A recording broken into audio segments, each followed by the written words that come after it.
केंद्र सरकार ने श्रम कानूनों में बड़े बदलाव की घोषणा की है। सरकार ने अब तक लागू 29 अलग अलग नियमों को एकीकृत करते हुए उन्हें 4 नई श्रम संहिताओं में बदल दिया है, जो 21 नवंबर से पूरे देश में लागू हो चुकी है। इन 4 संहिताओं में वेतन संहिता 2019, औद्योगिक संबंध संहिता 2020, सामाजिक सुरक्षा संहिता 2020 और व्यावसायिक सुरक्षा, स्वास्थ्य और कार्य स्थिति संहिता 2020 शामिल है। सरकार का कहना है कि ये कदम भारत के श्रम ढांचे को अधिक आधुनिक, सरल और पारदर्शी बनाने की दिशा में उठाया गया एक महत्वपूर्ण सुधार है। इसका उद्देश्य व्यवसाय करने में आसानी बढ़ाना है, साथ ही ये सुनिश्चित करना है कि कामगारों के अधिकार पहले से ज्यादा मजबूत हों। इन नए नियमों का असर हर तरह के कर्मचारियों पर पड़ेगा, चाहे आप किसी कंपनी में फुल टाइम काम कर रहे हो, कॉन्ट्रैक्ट पर हो, पार्ट टाइम नौकरी करते हो या डिजिटल प्लेटफॉर्म के माध्यम से कमाई कर रहे हो। ये बदलाव आपकी सैलरी, नौकरी की शर्तों, मिलने वाले लाभों और कार्यस्थल पर आपके अधिकारों को प्रभावित कर सकता है। इसलिए इन संहिताओं से जुड़े बदलावों को समझना हर कर्मचारी के लिए काफी जरूरी है। सभी कर्मचारियों को, चाहे वे किसी भी रोजगार क्षेत्र, संगठित या असंगठित या वेतन सीमा के हों, अब उन्हें न्यूनतम मजदूरी पाने का कानूनी अधिकार है, जिसमें केंद्र सरकार एक राष्ट्रीय न्यूनतम वेतन तय करेगी।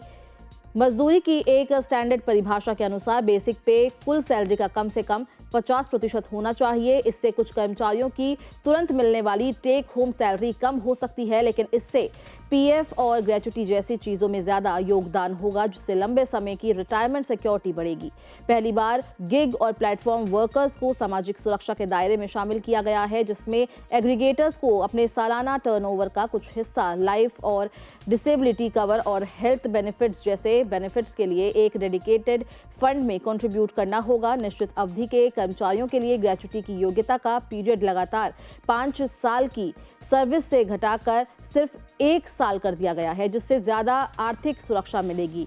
नियोक्ताओं को अब हर वर्कर को नियुक्ति पत्र देना होगा, जो रोजगार, वेतन और सामाजिक सुरक्षा के हक का एक दस्तावेजी सबूत है, जिससे पारदर्शिता और जॉब सिक्योरिटी बढ़ जाती है। ये बात अनौपचारिक या गिग वर्कर्स के लिए भी लागू होती है। नॉर्मल वर्किंग आवर्स से ज्यादा काम करने वाले कर्मचारियों को उनके सामान्य वेज रेट से कम दोगुना मुआवजा मिलना चाहिए। सालाना पेड छुट्टी के लिए पात्रता अवधि को 240 दिन काम से घटाकर 180 दिन कर दिया गया है, जिसमें नए कर्मचारियों को छुट्टी के फायदे जल्दी मिल सकेंगे। सर्विस सेक्टर में आपसी सहमति से दूरदराज काम की इजाजत होगी, जिससे लचीलापन बढ़ेगा। नियोक्ताओं को 40 साल से ज्यादा उम्र के सभी कर्मचारियों का फ्री सालाना स्वास्थ्य परीक्षण या टेस्ट देने चाहिए, ताकि कार्यबल में निवारक स्वास्थ्य सेवा को बढ़ावा मिल सके। नियोक्ताओं के लिए एक तय समय में सैलरी देना भी जरूरी है, जैसे महीने की सैलरी के लिए अगले महीने के 7 दिनों के अंदर नौकरी से निकालने या इस्तीफा के 2 वर्किंग डेज के अंदर।